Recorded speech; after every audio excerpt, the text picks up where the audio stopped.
Going into young adult, early college, young adult, there was a condensation of my perception and kind of getting caught up in the world.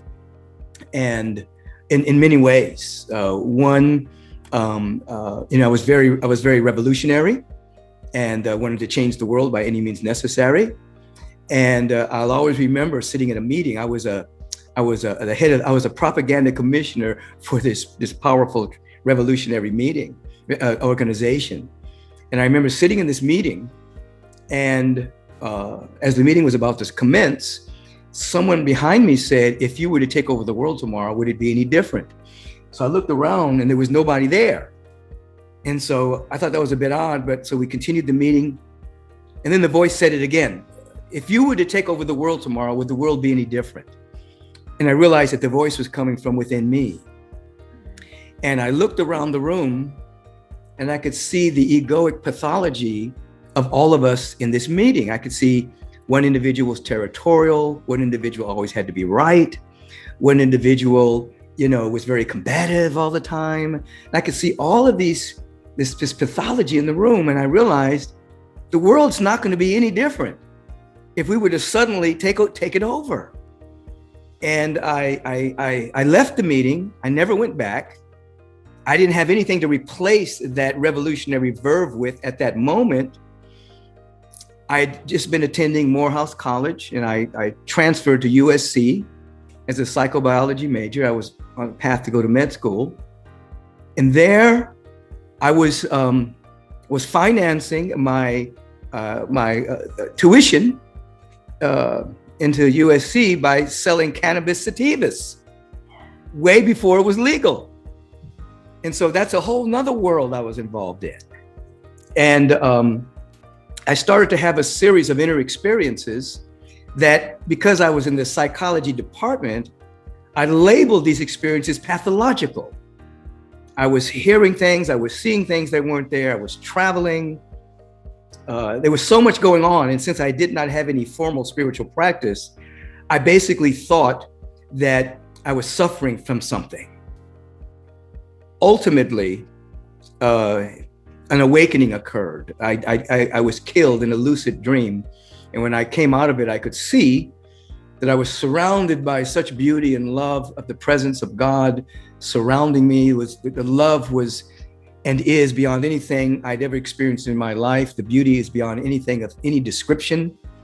And I could never get back in that box again. It changed my life forever. The trajectory of my life shifted. Now, those moments of non-freedom, there was obviously, and our beloved guru was saying, there were moments of over-identification with personality, over-identification with I, that sense of limitation that creates the ripples of limitation and just across the board. And when the opening took place and the perception took place, there was a tremendous amount of freedom. Not only the freedom from limitation, but the freedom to express, because freedom is intrinsic. It's already given us, but we have to receive it. And I can remember coming to a great awareness of even being free from the identification as simply a Black man in America that was fraught with certain systemic racism. I can remember not identifying myself that way anymore.